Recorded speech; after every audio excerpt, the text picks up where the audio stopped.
শিক্ষার্থীরা, আশা করি তোমরা সবাই ভালো আছো। আমি SMZ ইমরান হাসান, প্রভাষক, অর্থনীতি বিভাগ, মোহাম্মদপুর কেন্দ্রীয় কলেজ, ঢাকা। আজকে আমি অনার্স প্রথম বর্ষের মৌলিক পরিসংখ্যান বিষয়ের একটি অধ্যায় শুরু করব। যদিও এই অধ্যায়টি তোমাদেরকে এর আগেও পড়ানো হয়েছে ক্লাসরুমে, আমি তোমাদের কমপক্ষে 5 থেকে 6টি ক্লাস নিয়েছিলাম এই অধ্যায় থেকে। তো আজকে আমরা কেন্দ্রীয় প্রবণতার পরিমাপ অধ্যায়টি শুরু করব। তোমরা মনোযোগ দিয়ে আমার এই ভিডিওটি শুরু থেকে শেষ পর্যন্ত দেখবে এবং আমি যেই বাসার কাজ দিব সেটা তোমরা বাসায় অবশ্যই করবে। আচ্ছা, আমি শুরু করতেছি। আজকে আমরা যে অধ্যায় নিয়ে কথা বলবো, অধ্যায়ের নাম হচ্ছে কেন্দ্রীয় প্রবণতার পরিমাপ, ইংরেজিতে বলে মেজার্স অফ সেন্ট্রাল টেন্ডেন্সি। অধ্যায়ের নাম হচ্ছে তোমার কেন্দ্রীয় প্রবণতার পরিমাপ, ইংরেজিতে বলে মেজার্স অফ সেন্ট্রাল টেন্ডেন্সি। ওকে, অধ্যায় যাওয়ার আগে কিছু কথা বলে নিই। সেটা হচ্ছে এই অধ্যায়টি আসলে যে কোনো বিভাগ বা যে কোনো স্তরের শিক্ষার্থীর জানা অত্যন্ত জরুরি। কারণ এই জিনিসটি, এই অধ্যায়ের বিষয়টি তোমরা জেনে না জেনে যে কোনো শিক্ষার্থী বা যে কোনো মানুষ ব্যবহার করে থাকে। যেমন ধরো এমন হলো যে প্রিন্সিপাল মহোদয় আমার ক্লাসে আসলো, উনি আমাকে জিজ্ঞেস করলো যে এই স্টুডেন্টদের কি অবস্থা। তা আমি ওনাকে ধরো বললাম যে স্যার, এখানে যারা শিক্ষার্থী রয়েছে তারা এবারে যে প্রত্যেক সাবজেক্টে 75% মার্কস করে পায়। এর অর্থটা কি? এর অর্থ হচ্ছে আমি একটা ভ্যালুর মাধ্যমে পুরা ক্লাসকে রিপ্রেজেন্ট করলাম, অর্থাৎ একটি ভ্যালু পুরা ক্লাসকে রিপ্রেজেন্ট করতেছে। এই ভ্যালুটাই হচ্ছে মেজার্স অফ সেন্ট্রাল টেন্ডেন্সি। এবার আমি অধ্যায়ে ঢুকি। আচ্ছা, কেন্দ্রীয় প্রবণতার পরিমাপ বিষয়টা হচ্ছে কি, তোমরা জানো যে পরিসংখ্যানী উপাত্তগুলোর একটি ঝোঁক থাকে। অর্থাৎ পরিসংখ্যানী উপাত্তকে পর্যবেক্ষণ করলে দেখা যায় যে উপাত্তের মানগুলো কোনো একটি নির্দিষ্ট মানের আশেপাশে জড়ো হওয়ার চেষ্টা করে। আবারও বলতেছি, পরিসংখ্যানী উপাত্তকে গবেষণা করলে দেখা যায় যে উপাত্তের মানগুলো কোনো একটি নির্দিষ্ট মানের আশেপাশে জড়ো হওয়ার চেষ্টা করে। উপাত্তের মানগুলো এই জড়ো হওয়ার প্রবণতা, ওই নির্দিষ্ট মানের আশেপাশে জড়ো হওয়ার যে প্রবণতা, এই প্রবণতাকে বলে কেন্দ্রীয় প্রবণতা বা সেন্ট্রাল টেন্ডেন্সি। এবং যেই মানের আশেপাশে উপাত্তের অন্যান্য মানগুলো জড়ো হওয়ার চেষ্টা করে তাকে বলে মেজার্স অফ সেন্ট্রাল টেন্ডেন্সি বা কেন্দ্রীয় প্রবণতার পরিমাপ। আমি একটু চিত্রের মাধ্যমে বিষয়টা ব্যাখ্যা করি, তোমরা মনোযোগ দিয়ে দেখো। এখানে একদম সহজ বিষয়, কোনো কঠিন কিছু না, জাস্ট একটু মনোযোগ দাও। ধরো এটা হচ্ছে পুরো তথ্য বিশ্ব। এটা কি? তথ্য বিশ্ব। এখানে সব তথ্য, পুরোটা হচ্ছে তথ্য, সব তথ্য। এটা মনে করো একটা সেন্ট্রাল ভ্যালু বা একটা ভ্যালু যেটার আশেপাশে এই মানগুলো আসার চেষ্টা করতেছে। এই যে অন্যান্য মানগুলো আছে এই মানের কাছাকাছি আসার যে প্রবণতা, এটাকে বলে হচ্ছে তোমার কেন্দ্রীয় প্রবণতা। আর এই মানটাকে বলে হচ্ছে কেন্দ্রীয় প্রবণতার পরিমাপ বা মেজার্স অফ সেন্ট্রাল টেন্ডেন্সি। এতটুকু জানলেই তোমাদের চলবে। আচ্ছা, এখন আমাদের জানতে হবে কেন্দ্রীয় প্রবণতার পরিমাপগুলো আসলে কি কি। কেন্দ্রীয় প্রবণতার পরিমাপকে অনেক ভাগে ভাগ করা যায়, তবে তোমাদের যে লেভেল, এই লেভেলে আমরা জানবো যে কেন্দ্রীয় প্রবণতার পরিমাপ মূলত হচ্ছে 5 ধরনের। আরো 2 ধরনের আছে, তবে মূলত হচ্ছে 5 ধরনের। কি কি? গাণিতিক গড় বা অ্যারিথমেটিক মিন, জ্যামিতিক গড় বা জিওমেট্রিক মিন, তরঙ্গ গড় বা হারমোনিক মিন, মধ্যমা বা মিডিয়ান, প্রচুরক বা মোড। এছাড়া আরো 2 ধরনের গড়ও প্রচলিত আছে, বাট খুব বেশি ইউজ হয় না, এই জন্য ওটা আমি খুব বেশি আলোচনার দরকার নাই তোমাদের এই লেভেলে। বাকি 2টা গড়ের নাম হচ্ছে ভার আরোপিত গড় বা ওয়েটেড মিন, আর এটা হচ্ছে তোমার দ্বিঘাত গড় বা কোয়াড্রেটিক মিন। আজকে যেহেতু এই অধ্যায়ের প্রথম লেকচার আমি দিচ্ছি, আমি আজকে প্রত্যেকটি জিনিস ছোট করে ব্যাখ্যা করব, কিভাবে নির্ণয় করতে পারবে এবং হচ্ছে শ্রেণীকৃত উপাত্তের জন্য কেমন হবে, অশ্রেণীকৃত উপাত্তের জন্য কেমন হবে। এই হবে আমার আজকের লেকচারের মূল বিষয়বস্তু। তো আমি বোর্ডে যাচ্ছি। দেখো, প্রথমে আমি শুরু করব হচ্ছে গাণিতিক গড় নিয়ে। খুবই সুন্দর এবং খুবই স্পষ্ট বিষয়, খুবই মজার। দেখো, গাণিতিক গড় বহুল প্রচলিত সেন্ট্রাল টেন্ডেন্সি বা কেন্দ্রীয় প্রবণতার পরিমাপ হচ্ছে গাণিতিক গড়। আসলে গাণিতিক গড়টা কি দেখো, তোমরা সবচেয়ে বেশি ইউজ করো গাণিতিক গড়। তোমাকে যদি বলা হয় যে তোমার মাসে তোমার বাবা মা তোমাকে কত টাকা দেয়, তুমি বলো মাসে আমাকে 3,000 টাকা দেয়। এখন তোমাকে দৈনিক তাহলে কত টাকা তোমার বাবা মা দিচ্ছে? 3,000 ভাগ 30। তার মানে গড়ে তুমি প্রত্যেক দিনে তোমার হচ্ছে 3,000 ভাগ 30 টাকা তুমি ব্যয় করো। এটাই হচ্ছে এক ধরনের গাণিতিক গড়। আমরা যখন মোট তথ্য সংখ্যার সমষ্টিকে মোট উপাত্ত দিয়ে ভাগ করি তখন আমরা যে মান পাই এটাকে আমরা বলতেছি হচ্ছে গাণিতিক গড়। মানে উপাত্তের মোট তথ্য সমষ্টিকে যখন মোট তথ্য সংখ্যা দ্বারা ভাগ করা হয় তখন তাকে বলে গাণিতিক গড়। আমরা যদি এটাকে একটু এক্সপ্রেশন আকারে দেখাই, লিখবো এভাবে যে যদি কোনো চলক বা যদি কোনো চলক x এর n সংখ্যক মান x1 x2 xn হয় তবে গাণিতিক গড়কে am দ্বারা দেখানো হয়, যেখানে am ব্র্যাকেটে x বার, আমরা গড়কে দেখাই x বার দিই, am সমান সমান summation of xi divided by n, যেখানে i হচ্ছে 1 to n। তার মানে xi হচ্ছে x1 x2 xn এর যোগফলের সমান। আমরা সাম যখন করব x এর ভ্যালুগুলোকে সাম করে আমরা যদি n দিয়ে ভাগ করি তখন আমরা যে মান পাবো এটাকে আমরা বলছি হচ্ছে গাণিতিক গড়। যেমন একটা উদাহরণ দেই, যদি বলা হয় তোমাদেরকে 10 20 30 40 এই চারটি সংখ্যার গাণিতিক গড় কত, কি উত্তর হবে বলো তো? সব এগুলো প্রত্যেকটা হচ্ছে এক একটা x। এটা যেহেতু কোনো শ্রেণীর আন্ডারে না, এটা আমরা বের করতেছি এখন সেটা হচ্ছে অশ্রেণীকৃত উপাত্তের ক্ষেত্রে, যেহেতু এটা বিচ্ছিন্ন তথ্য। দেখো প্রত্যেকটা তথ্যকে যোগ করে এখানে চারটি তথ্য না, 4 দিয়ে যদি ভাগ করি যে মান পাবো এটাকে আমরা বলবো হচ্ছে তোমার গাণিতিক গড়। এখানে দেখো 10 20 30 30 30 60 40 100 100 ভাগ 4 সমান হচ্ছে 25। এই 25 হচ্ছে তোমার এই তথ্যের গাণিতিক গড়। আমার মনে হয় বিষয়টা তোমরা মোটামুটি পরিষ্কার। এখন আমরা একই জিনিস দেখবো, তবে এখন হচ্ছে শ্রেণীকৃত উপাত্তের ক্ষেত্রে। দেখো তোমরা একবার দেখে নাও, একদম সহজ না বিষয়টা? তোমাদের কাছে মনে হচ্ছে না একদম সহজ? আমার তো মনে হয় এটা একদম পানির মতো সহজ। এখন আমি মুছি। ওকে, আমরা যদি এখন শ্রেণীকৃত উপাত্তের ক্ষেত্রে দেখাই তখন কিভাবে দেখাবো দেখো, একইভাবে যদি কোনো গণসংখ্যা নিবেশনের শ্রেণীর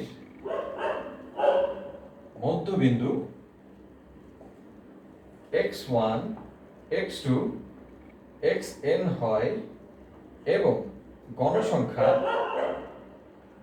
f1 f2 fn হয়, তবে গাণিতিক গড়কে এই যে f1 f2 fn দিলে আমরা যেটা করলাম সেটা হচ্ছে আমরা শ্রেণীকৃত উপাত্তের কথা বলতেছি, যেহেতু ফ্রিকোয়েন্সি বা গণসংখ্যা চলে আসছে। তবে গাণিতিক গড়কে am দ্বারা প্রকাশ করা হয়, যেখানে am x বার সমান সমান summation fi xi divided by n। একইভাবে তোমার হচ্ছে i এর মান 1 থেকে n পর্যন্ত দুইটার জন্য। এখন এটা কিভাবে আমরা দেখাইলাম দেখো, আমরা fi xi হচ্ছে ফ্রিকোয়েন্সি আর xi হচ্ছে তোমার এই যে মধ্যবিন্দুগুলো, এগুলোকে গুণ করে একসাথে যদি আমরা যোগ করি তারপরে মোট তথ্য সংখ্যা দিয়ে যদি ভাগ করি তাহলে আমরা যে মান পাবো এটাকে আমরা বলবো গাণিতিক গড়। আমরা একটা ছোট্ট উদাহরণ দিই, দেখো ধরো এটা একটা শ্রেণী 10 থেকে 20 20 থেকে 30 30 থেকে 40, এটা হচ্ছে শ্রেণী। এই হচ্ছে গণসংখ্যা, তোমার হচ্ছে মনে করো বললাম হচ্ছে 10 20 10 25 15। তোমাদেরকে বলা হলো যে এই তথ্য থেকে গাণিতিক গড় নির্ণয় করো, শ্রেণী গণসংখ্যা। তাহলে কিভাবে আমরা নির্ণয় করবো বলো তো? তোমার সি দেওয়া আছে, তোমার এফ দেওয়া আছে, তুমি কি এক্স জানো? এক্স কি মধ্যবিন্দু? আমাদেরকে মধ্যবিন্দুটা বের করতে হবে। দেখো 10 আর 20 এর মাঝখানে কত আছে? 10 যোগ 20 ভাগ 2 শ্রেণীর মধ্যবিন্দু, এক্স দ্বারা শ্রেণীর মধ্যবিন্দুকে দেখানো হয়। তাহলে 10 আর 20 এর মাঝখানে কত আছে? 15। আমরা এটা বের করি 10 যোগ 20 ভাগ 2, 20 যোগ 30 ভাগ 2।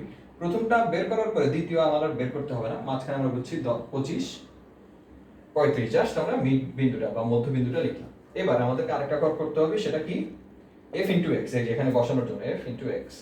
10 15 150, 25 25 625, 15 গুণন 35 হচ্ছে তোমার 15 গুণন 35 হচ্ছে 15 গুণন 35 হচ্ছে 525।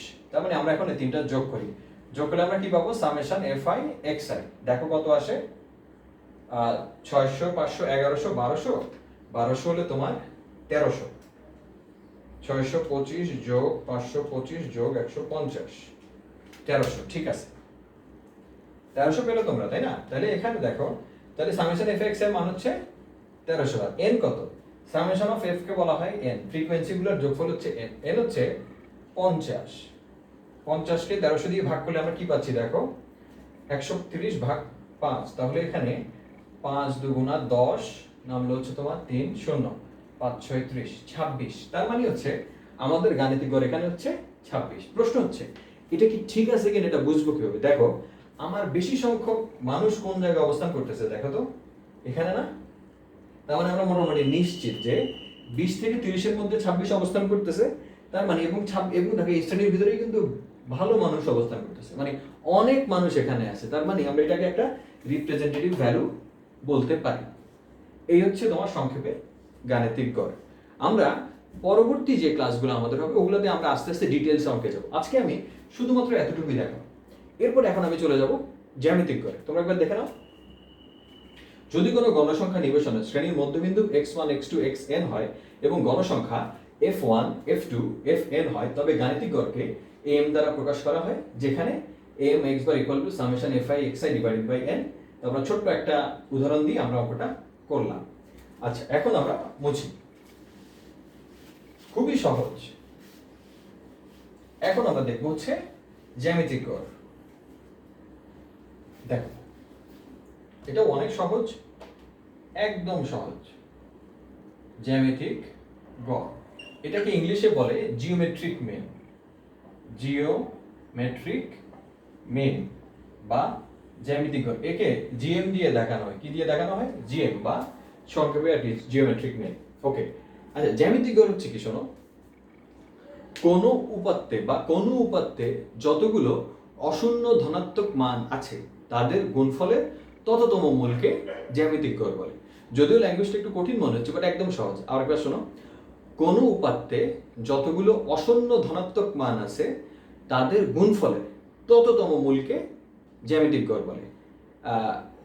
আচ্ছা, আগে আমরা সূত্রটা লিখতে তোমাদের সুবিধা হবে। দেখো, জ্যামিতিক গড় হচ্ছে কোন উপাত্তে যে মান তোমরা জানো সবগুলাই একই ধরনের লেখা। যে যদি কোনো উপাত্তে x চলকের n সংখ্যক মান x1 x2 xn হয়, তবে জ্যামিতিক গড়কে আমরা gm দিয়ে দেখাবো, যেখানে gm হচ্ছে দেখো x1 into x2 into dot dot dot xn to the power 1/n। তার মানে আমি সংজ্ঞায় কি বলছি, কোন উপাত্তের অশূন্য ধনাত্মক মানগুলোর গুণফলের তততম মূলকে জ্যামিতিক গড় বলে। মানে তোমাকে যদি বলা হয় 10 20 30 তিনটে সংখ্যার জ্যামিতিক গড় কত হবে, তুমি কিভাবে বলবা? তোমাকে বলতে হবে 10 গুণন 20 গুণন 30 টু দি পাওয়ার 1/3। কেন 1/3? সংখ্যা হচ্ছে তিনটা, এই জন্য আমরা তততম মূল হবে 1/3। এখন যদি চারটা সংখ্যা হয়, যদি বলি 10 20 30 40, এই চারটা সংখ্যার জ্যামিতিক গড় কত হবে বলো তো? 1/4। এই একদম সহজ না? আরেকবার শোনো, কোন উপাত্তের অশূন্য ধনাত্মক যতগুলো মান আছে তাদের গুণফলের তততম মূলকে জ্যামিতিক গড় বলে। আমরা যদি কোন চলক x এর n সংখ্যক মান x1 x2 xn হয়, তবে আমরা জ্যামিতিক গড়কে gm দিয়ে দেখাই, যেখানে gm হচ্ছে x1 into x2 dot dot into xn to the power 1/n। একদম সহজ। আচ্ছা, এখন আমরা যেটা দেখব এটা হচ্ছে অশ্রেণীকৃত উপাত্ত। কেন? কারণ এখানে কোনো f1 f2 fn আছে? কোনো গণসংখ্যা এখানে দেখতে পেয়েছো তোমরা? আমি তো দেখতে পাচ্ছি না। তার মানে এটা হচ্ছে অশ্রেণীকৃত উপাত্ত। যখন তোমরা দেখবা যে তোমাদের এই উপাত্তে ফ্রিকোয়েন্সি বা গণসংখ্যা নাই, তার মানে হচ্ছে এটা অশ্রেণীকৃত উপাত্ত। আর যখন দেখবা উপাত্তের ভিতরে তোমার হচ্ছে কি বলে ফ্রিকোয়েন্সি বা গণসংখ্যা আছে, তখন বুঝবা সেটা শ্রেণীকৃত উপাত্ত। এখন আমরা শ্রেণীকৃত উপাত্তের জন্য আমরা কিভাবে জিএম বের করবো সেটা আমরা দেখব। দেখে নাও একবার। ওকে, দেখো একই জিনিস, শুধুমাত্র যখন তোমার হচ্ছে শ্রেণীকৃত উপাত্ত হবে তখন f1 f2 fn, আর এখানে তোমার হচ্ছে 1 বাই বড় n, মানে x1 to the power f1, x2 to the power f2, xn to the power fn, total আমরা ব্র্যাকেট দিয়ে পাওয়ার করলাম 1 বাই n। আমার মনে হয় বিষয়টা তোমরা এখন মোটামুটি পরিষ্কার। কঠিন মনে হচ্ছে নাকি তোমাদের? আর আমার স্টুডেন্টরা আমার বিশ্বাস যথেষ্ট মেধাবী এবং ওরা ভালোই জানে, তাই তো? তোমরা তো ভালোই জানো নাকি? প্রথমত তো রেসপন্স নেওয়ার সুযোগ নেই। আচ্ছা, ওকে, আচ্ছা এখন মোটামুটি আমরা বিষয়টা দেখলাম। এখন আমরা যেটা করব সেটা হচ্ছে, এটা তো তোমার হচ্ছে তোমরা মোটামুটি বুঝতে পারছো যে যদি কোনো গণসংখ্যা নিবেশনের শ্রেণীর মধ্যবিন্দু x1 x2 xn হয় এবং গণসংখ্যা f1 f2 fn হয়, তবে জ্যামিতিক গড়কে জিএম দিয়ে দেখানো যায়, যেখানে জিএম হচ্ছে x1 to the power f1, x2 to the power f2, xn to the power fm, fn to the power 1 by বড় হাতের n। n মানে হচ্ছে মোট তথ্য সংখ্যা বা summation of f। Summation of f is known as বড় হাতের n। গণসংখ্যার ক্ষেত্রে আমরা বড় হাতের n ইউজ করি, আর অশ্রেণীকৃত উপাত্তের ক্ষেত্রে আমরা ছোট n ইউজ করি, এটা মাথায় রাখবা। আচ্ছা, জ্যামিতিক গড়কে আমরা আরেকটা উপায়ে প্রকাশ করতে পারি, এটা হচ্ছে লগের ভিত্তিতে। কিসের ভিত্তিতে? লগের ভিত্তিতে। লগের মাধ্যমে যদি প্রকাশ করবো, যদি সূত্রটা জেনে রাখো, আমরা যখন অঙ্ক করবো তখন আমরা ডিটেলস করবো। দেখো, অশ্রেণীকৃত উপাত্তের ক্ষেত্রে জিএম সমান সমান nt log bracket 1 by n summation log xi। এটা হচ্ছে অশ্রেণীকৃত উপাত্তের ক্ষেত্রে। আর শ্রেণীকৃত উপাত্তের ক্ষেত্রে এটা ভয় পাওয়ার কিছু নেই। এটা হচ্ছে আজকে যেহেতু শুধু আমি তোমাদেরকে সূত্র দেখাইতেছি, যখন আমি অঙ্ক করাবো তখন বিষয়গুলো আরো বেশি তোমাদের কাছে পরিষ্কার হবে। শ্রেণীকৃত উপাত্ত মানে f আসবে, তার মানে nt log 1 by n summation fi log xn। এই দেখে নাও একবার। অশ্রেণীকৃত উপাত্তের ক্ষেত্রে gm সমান সমান nt log bracket 1 by n summation log xi। শ্রেণীকৃত উপাত্তের ক্ষেত্রে gm সমান সমান nt log 1 by n summation fi log xi। That's it. আমার মনে হয় বিষয়টা তোমরা মোটামুটি পরিষ্কার। এটা পরিষ্কার না হলেও চলবে, এটা আমি তোমাদেরকে অঙ্ক যখন করাবো তখন তোমরা বিষয়টা আরো পরিষ্কার হবে। ওকে, এখন আমি তোমার চলে যাব হচ্ছে আমাদের 3 নাম্বার কেন্দ্রীয় প্রবণতার পরিমাপ, যাকে আমরা বলি হচ্ছে তরঙ্গ গড়। আচ্ছা, আমি একটা উদাহরণ দিয়ে এটাকে দেখাই তোমাদের। ধরো আমি বললাম যে 10 এবং 20, এটা তোমার হচ্ছে জ্যামিতিক গড় নির্ণয় করতে হলে কি হবে? 10 গুণন 20 1 বাই 2 জিএম। তিনটা সংখ্যা যদি হতো তাহলে কি করতাম? ধরো 2 3 4, 2 গুণন 3 গুণন 4 টু দি পাওয়ার 1 বাই 3। এই এখন যদি শ্রেণীকৃত উপাত্ত হয় তখন আমরা কিভাবে বের করব? দেখো, ধরো 10 থেকে 20, 20 থেকে 30, 30 থেকে 40, 40 থেকে 50, এটা হচ্ছে তোমার শ্রেণী। ঠিক আছে, এবার হচ্ছে মনে করো গণসংখ্যা হচ্ছে শ্রেণী, গণসংখ্যা হচ্ছে f এর মান ধরো দিই 10, 20, 15, 5। ঠিক আছে, এখন আমাদের দেখো, আমাদের যখন ফ্রিকোয়েন্সি দেওয়া ছিল আমাদের সূত্রটা ছিল কি মনে আছে তোমাদের? সূত্রটা ছিল হচ্ছে x1 f1, x2 f2, xn fn to the power 1 by n। এই সূত্র ছিল না তোমাদের? মনে আছে তোমাদের? মনে আছে তো নাকি? খুব কঠিন মনে হচ্ছে? হ্যাঁ, আচ্ছা আমি খুব সহজে আর কি করব, তোমরা একটু মনোযোগ দিয়ে খেয়াল করবে।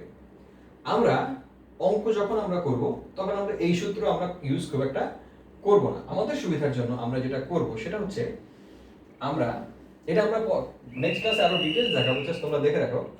আমরা log xi বের করব, তারপরে আমরা fi log xi বের করব। ক্যালকুলেটরে তোমাদের log বাটন আছে, ঘাবড়ানোর কিছু নেই।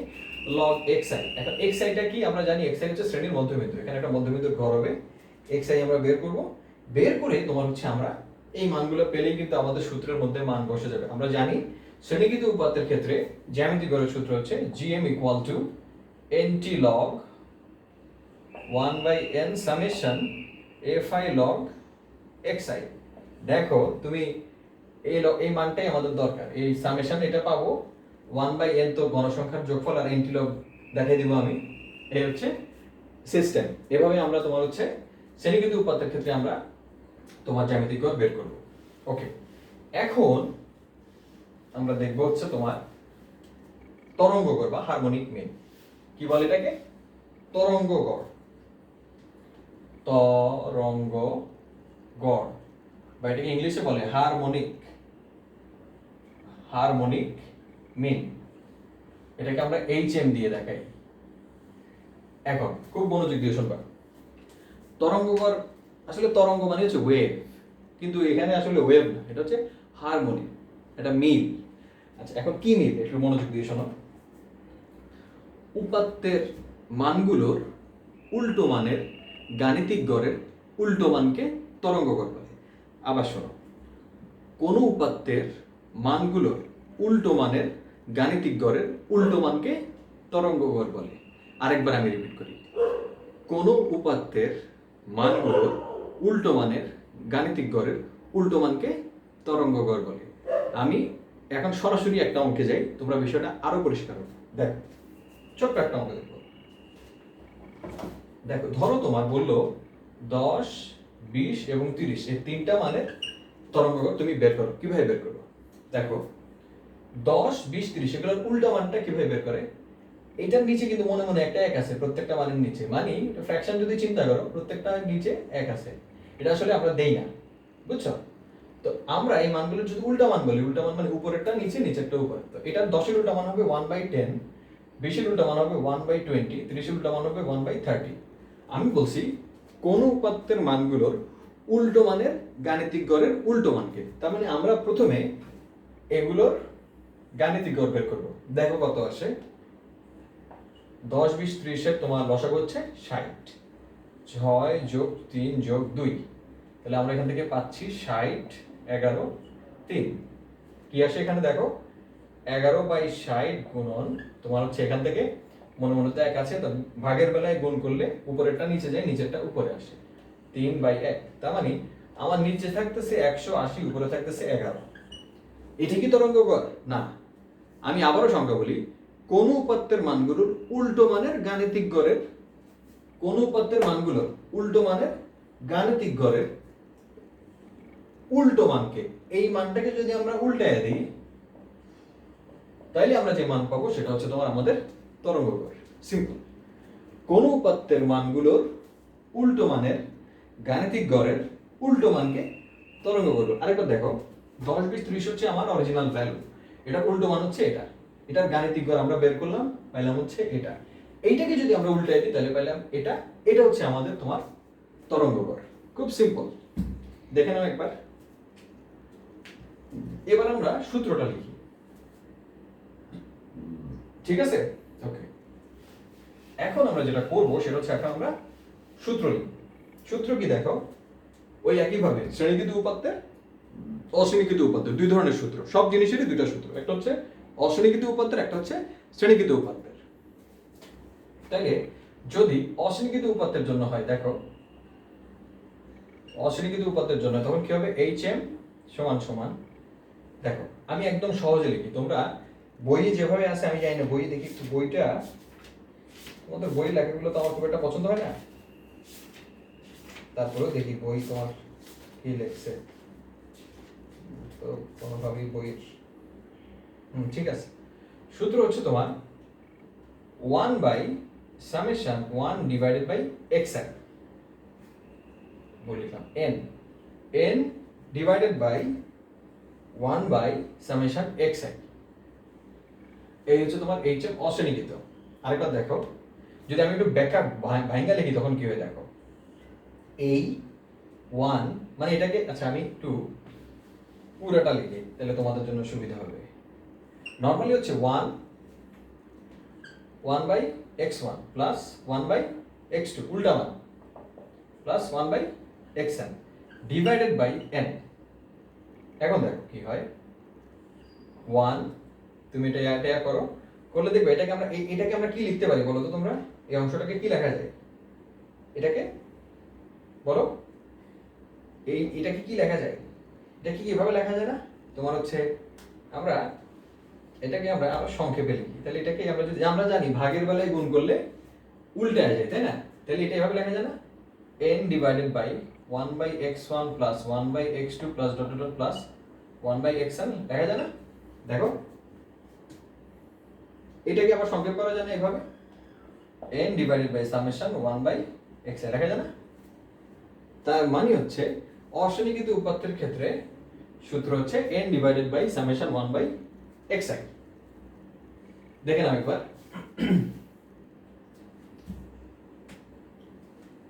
দেখতে পাচ্ছ তো হাতে লেখা যদিও একটু বাজে, সেটা তোমাদেরকে মেনে নিতেই হবে।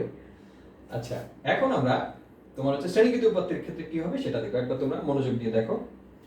ওকে মুসলাম, দেখো একেবারে সহজ, কোনো কঠিন কোনো বিষয় নেই এখানে। দেখো তোমার হচ্ছে তোমার আমি যদি একটু সংক্ষেপে লিখি তখন কি হবে বলো তো? সংক্ষেপে লিখবো না একটু বড় করে করি? আচ্ছা বড় করেই করি। একইভাবে 1 এবার f1 x1 plus f2 x2 plus dot dot plus fn xn divided by বড় n। তাহলে এখানে কি হয় বলো তো? একইভাবে যদি আমরা উল্টে লিখি n সামেশন fi xi, এই এটা তাহলে হচ্ছে কি আমার শ্রেণীকৃত উপাত্তের ক্ষেত্রে আমার হচ্ছে তরঙ্গ গড়। এখন পরীক্ষাতে কিভাবে তোমরা বের করবে? পরীক্ষাতে তোমাদের দেওয়া থাকবে একটা xi ধরো, তাহলে xi যদি দেওয়া থাকে আমরা সূত্রটা কি জানি? আমরা সূত্রটা হচ্ছে অশ্রেণীকৃত উপাত্তের জন্য hm সমান সমান n divided by 1 by xi। এই xi দেওয়া থাকলে 1 বাই xi গুলো বের করবা, দেন সাম করবা, n দিয়ে ভাগ করবা, শেষ। সিম্পল। মানে ধরো দেওয়া আছে xi, দেখো তাহলে তুমি কি বের করবা? 1 বাই xi বের করবা না সব ক্ষেত্রে? ধরো 10 আছে তাহলে কি হবে 1 বাই 10, 20 আছে তাহলে কি হবে 1 বাই 20 এভাবে করবা। লাস্টে কি হবে এখানে সামেশন 1 বাই xi বের করবা, দেন আর কিছু লাগবে না। মান যদি 5টা থাকে তাহলে 5 দিয়ে এই যে আমাদের সূত্রটা দেখছো না, n divided by summation 1 by xi যা আসবে তাকে n দিয়ে ভাগ করবা, শেষ। এটা হচ্ছে অশ্রেণীকৃত উপাত্তের ক্ষেত্রে। কিন্তু শ্রেণীকৃত উপাত্তের ক্ষেত্রে যেটা হবে সেটা হচ্ছে তোমার, এটা আমি দেখে একবার মুছে করি, সহজ। শ্রেণীকৃত উপাত্ত যখন হবে তখন আরো সহজ, কোনো মেধা লাগবে না তোমাদের। দেখো xi দেওয়া আছে, fi দেওয়া থাকবে ধরো, এখন আমরা বের করতে হবে তোমার xi divided by fi divide by xi যা আসবে আমরা পাবো summation fi divide by xi, then আমরা তোমার মান বের করব। অতএব এটা হচ্ছে তোমার, আমরা জানি সূত্র n divide by summation fi xi। এই খুব সিম্পল। তোমরা কি বুঝতে পারতেছো না কঠিন মনে হচ্ছে বেশি? আমার কিন্তু বিষয়টা মনে হচ্ছে তোমরা বুঝতে পারতেছো। তোমরা কিন্তু আমাকে মেসেঞ্জারে কমেন্ট করে জানিও তোমরা বুঝতে পারতেছো কিনা, ঠিক আছে? আচ্ছা এখন আমি তোমার হচ্ছে কি কঠিন মনে হচ্ছে তোমাদের? না না না কঠিন না, একদম সহজ। আজকে যেহেতু তোমাদের এটা প্রথম ক্লাস, যদিও আমি তোমাদের এটা 6 থেকে 7টা ক্লাস দিয়েছিলাম আমার ক্লাসে যতদূর আমার মনে পড়ে, এবং ক্লাসে তোমরা বেশ রেসপন্সিভ ছিলা, তোমরা ক্লাসে অনেক রেসপন্স করছো এবং ওই সময় তোমরা এটা ভালোই বুঝতে পারছিলা, এবং আমার মনে অনলাইনেও তোমরা এখন ভালো বুঝতে পারবা। জাস্ট একটু প্র্যাকটিস করবে, ইনশাল্লাহ তোমরা বুঝতে পারবা। আর অতীত একটু চিন্তা করবা, বই দেখবে, ইনশাল্লাহ আরো পরিষ্কার হবা। এখন আমরা দেখবো হচ্ছে মধ্যমা। কি দেখবো আমরা এখন বলো তো? মধ্যমা, এবং সবশেষে আমরা দেখবো হচ্ছে প্রচুরক। মধ্যমা আর প্রচুরক। আর কিছুক্ষণ দেখো মধ্যমা, এটাকে বলা হচ্ছে মিডিয়াম। মিডিয়াম নামেই বোঝা যাচ্ছে বিষয়টা আসলে কি। মধ্যমা মানে মাঝখানে। মধ্যমাকে যদি আমরা সংজ্ঞায়িত করি এভাবে বলা যায়, যেই মানটি উপাত্তকে সমান 2 ভাগে ভাগ করে তাকে আমরা বলছি হচ্ছে মধ্যমা। আরেকবার বলি, যেই মানটি উপাত্তকে সমান 2 ভাগে ভাগ করে তাকে আমরা বলছি হচ্ছে মধ্যমা। আচ্ছা মধ্যমার ক্ষেত্রে একটা মজার বিষয় আছে যে এখানে জোড় সংখ্যক উপাত্ত থাকতে পারে, বেজোড় সংখ্যক উপাত্তও থাকতে পারে। আগে আমরা জোড় এবং বেজোড় সংখ্যক উপাত্ত দিয়ে আগে আমরা মধ্যমাটা বের করি, দেন আমরা সূত্র লিখব। দেখো 10, 20, 30, 40, 50, এখানে উপাত্ত কয়টা বলো তো? 1, 2, 3, 4, 5টা, 5টা না? তার মানে হচ্ছে মাঝখানে কি আছে? 30। সো 30 হচ্ছে আমাদের মধ্যমা। এখানে আরেকটা বিষয় জানা জরুরি, সেটা হচ্ছে উপাত্তকে সাজানো রাখতে হবে, হয় ছোট থেকে বড়, নয় বড় থেকে ছোট। ওই অবস্থায় যেই মানটা উপাত্তকে সমান দুই ভাগে ভাগ করবে তাকে আমরা বলবো হচ্ছে মধ্যমা। এখানে যেহেতু 5টা মান আছে, এই দেখো 30 মানটা এই উপাত্তকে সমান দুই ভাগে ভাগ করতেছে না? এটা দুইটা, এটা দুইটা, তার মানে 30 মানটা উপাত্তকে সমান দুই ভাগে ভাগ করতেছে, তার মানে 30 হচ্ছে মধ্যমা। এবার আমরা যদি একটা সংখ্যা বাড়াই দিই, ধরো 60 দিলাম, এবার কি 30 সংখ্যাটা উপাত্তকে সমান দুই ভাগে ভাগ করতেছে? না। এবার যেটা করতে হবে আমাদেরকে, এখন হচ্ছে উপাত্তটা জোড় সংখ্যক উপাত্ত এখানে আছে, মানে 6টা। তাহলে এখন যেটা করতে হবে, দেখো এই দুইটা মান তুমি যদি একসাথে করো, তাহলে এখানে দুইটা থাকে, এখানে দুইটা থাকে না? তার মানে জোড় সংখ্যক উপাত্তের বেলায় মাঝখানে যে দুইটা মান থাকবে সেগুলোর গাণিতিক গড়কে আমরা বলবো হচ্ছে তোমার মধ্যমা। আবারও বলতেছি, উপাত্তে যদি বেজোড় সংখ্যক তথ্য থাকে তখন যেই মানটা উপাত্তকে দুই ভাগে ভাগ করবে তাকে আমরা বলবো হচ্ছে মধ্যম। আর যদি উপাত্তে জোড় সংখ্যক তথ্য থাকে তখন মাঝখানে যে দুইটা মান থাকবে তাদের গাণিতিক গড় হবে ওই উপাত্তের মধ্যমা। এখন এই উপাত্তের ক্ষেত্রে মধ্যমা কত হবে বলতো? যেহেতু 6টা, এখানে মধ্যমা হবে 35। আরেকটা জিনিস মাথায় রাখতে হবে, জোড় সংখ্যক উপাত্তের মধ্যমা উপাত্ত থেকে পাওয়া যাবে না, এটা নতুন বাইট থেকে আসবে। 35 কি এখানে ছিল? না, যেহেতু এটা জোড় সংখ্যক উপাত্ত। যদি বেজোড় সংখ্যক উপাত্ত হতো তাহলে অবশ্যই মধ্যমা ওই উপাত্ত থেকেই চলে আসতো। এখন আমরা সূত্র হিসেবে যদি দেখাই, দেখো এই তোমরা বুঝতে পারছো মনে হচ্ছে আমার, নাকি? তোমরা আসলে ক্লাসে না থাকলে আমারও খুব কষ্ট হয়। ক্লাসে থাকলে তোমাদের দেখার সুযোগ ছিল, এখন অনলাইনে তোমাদেরকে তো আমি দেখতে পারতেছি না। হ্যাঁ, তোমাদের সঙ্গে আমার মেসেঞ্জারে কথাবার্তা হয়, কিন্তু সরাসরি ক্লাসে থাকার যে ফিলিং সেটা আসলে আমিও নিতে পারতেছি না, তোমাদেরকে দিতেও পারতেছি না। এই জন্য আমি খুবই দুঃখিত, কিন্তু কিছু করার নেই। আচ্ছা, এখন আমরা সূত্র লিখি। দেখো অশ্রেণীকৃত উপাত্তের ক্ষেত্রে দেখো, যদি n বেজোড় হয় তাহলে মধ্যমাকে আমরা এমই দিয়ে দেই। এমই সমান সমান n প্লাস 1/2 তম পদ। আর যদি n জোড় হয় তাহলে এমই সমান সমান হবে n/2 প্লাস n/2 প্লাস 1 তম পদ ভাগ 2। ঠিক আছে? কি বললাম দেখো, যদি মধ্যমা n বিজোড় হয়, ধরো n হচ্ছে 10, 20, 30, তাহলে মান কয়টা n এখানে? 3টা। তাহলে এখানে মধ্যমা কততম পদ হবে দেখো, 3 যোগ 1 ভাগ 2, তার মানে 4 ভাগ 2 সমান 2, তার মানে দ্বিতীয় পদ। তার মানে এখানে দ্বিতীয় পদ হচ্ছে মধ্যমা। এখন n যদি জোড় হয়, ধরো এটা হচ্ছে 40, 4টা মান না, n এর মান হচ্ছে 4। এখন তাহলে n ভাগ 2, তাহলে 2, আর n ভাগ 2 প্লাস 1 মানে 3, দ্বিতীয় এবং তৃতীয় পদের গাণিতিক গড় যোগ ভাগ 2, তার মানে হচ্ছে 25। এই হচ্ছে তোমার জোড় সংখ্যক উপাত্তের বেলায় মধ্যমা। এটা হচ্ছে কিন্তু আমরা অশ্রেণীকৃত উপাত্তের জন্য বের করতেছি, যেহেতু এখানে এখনো কোনো আমরা গণসংখ্যা আনিনি। এখন আমরা গণসংখ্যা আনবো শ্রেণীকৃত উপাত্তের ক্ষেত্রে। দেখে নাও একবার, একদম সহজ সাবলীল। আচ্ছা, মুছে দেবেন। এখন আমরা দেখবো হচ্ছে শ্রেণীকৃত উপাত্ত। আর কিছুক্ষণ শ্রেণীকৃত উপাত্তের ক্ষেত্রে আমাদের সূত্র হচ্ছে খুব সহজ।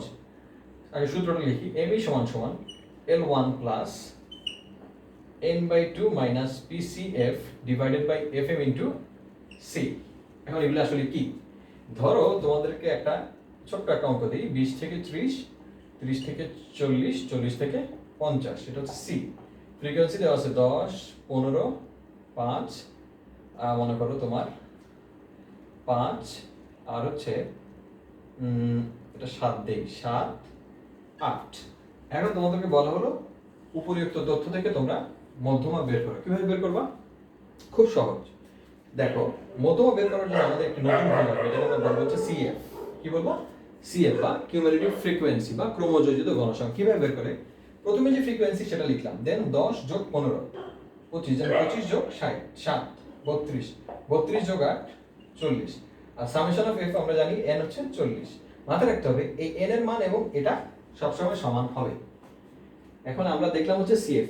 এখন প্রশ্ন হচ্ছে এই সূত্রে কিভাবে আমরা এগুলো বসাবো। দেখো, L1 হচ্ছে মধ্যমা শ্রেণীর নিম্নসীমা। L1 কি? মধ্যমা শ্রেণীর নিম্নসীমা। এখন মধ্যমা শ্রেণীর নিম্নসীমা আসলে বের করব কিভাবে? দেখো, এখানে n/2, n এর মান কত? 40। 40 ভাগ 2 কত হয়? 20। আচ্ছা, 20 এখানে কোথায় আছে বলো তো? 20 সিএফ এর কোন জায়গায় আছে? 20 কি এখানে আছে না? 25 এর মধ্যে 20 আছে না? তার মানে মধ্যমা শ্রেণী এখানে অবস্থান করতেছে। তাহলে মধ্যমা শ্রেণীর নিম্নসীমা কত? 20। এই লিখলাম 20।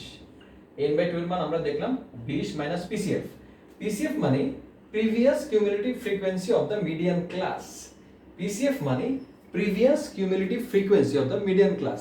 এই হচ্ছে কিউমুলেটিভ ফ্রিকোয়েন্সি। মধ্যমা শ্রেণীর গণসংখ্যা, ক্রমযোজিত গণসংখ্যা হচ্ছে এটা। তাহলে ক্রমযোজিত, এটার আগের শ্রেণীর ক্রমযোজিত গণসংখ্যা 10 না? তাহলে এখানে হবে 10। আর এফএম হচ্ছে frequency of the median class বা মধ্যমা শ্রেণীর গণসংখ্যা হচ্ছে 15। লিখলাম 15। আর সি হচ্ছে শ্রেণী ব্যবধান, এই যে 10 10 10 মানে 10। তার মানে আমরা দেখলাম 20 10 15 ইনটু 10। তাহলে এখানে তুমি 10 10 এ 100, 100 কে 15 দিয়ে ভাগ করলে তোমার হচ্ছে 6 পয়েন্ট সামথিং আসবে। তার মানে মধ্যম হচ্ছে 26 দশমিক সামথিং, ধরো 77। এখন তোমার এটা ঠিক আছে কিনা এটা আমি বুঝবো কিভাবে বলো তো? এই যে দেখো, 20 থেকে 30 এর মধ্যে তোমার 26.77 অবস্থান করতেছে না? তার মানে যেহেতু আমার মধ্যমা শ্রেণীর মধ্যেই মধ্যমা অবস্থান করতেছে, তার মানে আমার অঙ্কটা সঠিক আছে। যদি তোমার এই অঙ্কের উত্তর আসতো ধরো 37, তখন আমি বলতাম অঙ্কটা সঠিকভাবে ভুল, কারণ মধ্যমা শ্রেণী হচ্ছে 20 থেকে 30, তো কখনোই তোমার হচ্ছে 37 উত্তর হবে না। এই হচ্ছে তোমার আমাদের মধ্যমা। আমার মনে হয় বিষয়টা তোমরা এখন মোটামুটি পরিষ্কার। এখন আমরা শেষ জায়গায় আজকে যেটা লাস্ট দেখাবো সেটা হচ্ছে প্রচুরকের জায়গা। তোমরাও হয়তো বা একটু বিরক্ত হয়ে গেছো না? বেশি সময় ধরে ক্লাস দিলাম। আচ্ছা, শেষ লাস্ট টপিক, প্রচুরক। এটাকে ইংরেজি বলে মুড। কি বলে এটাকে? মুড। আচ্ছা, মুড কিছুই না, এটা খুব সহজ, এটা খুব বেশি দরকারও নেই। যেই মানটা উপাত্তে সবচেয়ে বেশিবার থাকবে এটাকে আমরা বলবো হচ্ছে মুড। আরেকবার বলি, যেই মানটা উপাত্তে সবচেয়ে বেশিবার থাকবে তাকে আমরা বলবো হচ্ছে মুড বা প্রচুরক। অর্থাৎ দেখো, 10 20 30 10 20 10 50 10, এখানে দেখো সবচেয়ে বেশি সংখ্যক বার 10 আছে না? একবার, দুইবার, তিনবার, চারবার, আর কোনোটা কি এত বেশিবার আছে? তার মানে অশ্রেণীকৃত উপাত্তের ক্ষেত্রে এখানে প্রচুরক হবে 10, যেটা সবচেয়ে বেশিবার আছে। শেষ। এবার শ্রেণীকৃত উপাত্তের ক্ষেত্রে আমরা কিভাবে প্রচুরক নির্ণয় করব সেটা আমরা দেখব। দেখো, শ্রেণী গণসংখ্যা একদম সহজ। ধরো 10 থেকে 20, 20 থেকে 30, 30 থেকে 40, 40 থেকে 50, 50 থেকে 60, 10 20 30 15 25। দেখো, এখানে সবচেয়ে বেশি গণসংখ্যা কোন ঘরে আছে বলো তো? এটা না 30। তার মানে আমাদের প্রচুরক এই শ্রেণীতে অবস্থান করতেছে। প্রচুরক বের করার জন্য আমাদের আর কোনো ঘর লাগবে না, শুধু প্রশ্ন দেওয়া থাকলে আমরা প্রচুরক নির্ণয় করতে পারবো। তাহলে প্রচুরকের সূত্র আমরা লিখি, মুড সমান সমান L1 plus delta 1 divided by delta 1 plus delta 2 into C. প্রশ্ন হচ্ছে ডেল্টা 1টা কি? ডেল্টা 1 হচ্ছে প্রচুরক শ্রেণী এবং তার আগের শ্রেণীর গণসংখ্যার ব্যবধান, আর L1 হচ্ছে প্রচুরক শ্রেণীর নিম্নসীমা। তাহলে 30। কেন এটা প্রচুরক শ্রেণী? কারণ এখানে সর্বোচ্চ সংখ্যক গণসংখ্যা অবস্থান করতেছে। আর ডেল্টা 1 হচ্ছে প্রচুরক শ্রেণী এবং তার আগের শ্রেণীর গণসংখ্যার ব্যবধান 10। 10 যোগ 10, 30 থেকে 15 বাদ দাও, 15। সি কত? 10।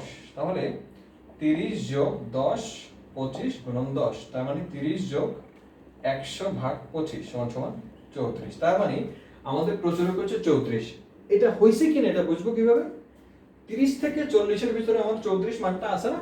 তার মানে আমার অঙ্ক সঠিকভাবে ঠিক আছে। যদি এই মানটা 30 থেকে 40 এর বাইরে যেত, মনে করো মান আসলো 75, তার মানে তোমার অঙ্ক সঠিকভাবে ভুল হয়েছে। তার মানে আমরা আজকে যে বিষয়গুলো দেখলাম, আমরা আজকে মোটামুটি কেন্দ্রীয় প্রবণতার যেই 5টা পরিমাপক আছে সেগুলো কিভাবে নির্ণয় করতে হয় শ্রেণীকৃত উপাত্তের ক্ষেত্রে, অশ্রেণীকৃত উপাত্তের ক্ষেত্রে বিভিন্ন ধরনের সূত্র কিভাবে ব্যবহৃত হয় সেটাও আমরা আজকে দেখলাম। তো আজকে তোমাদের কাছে এ পর্যন্তই থাক।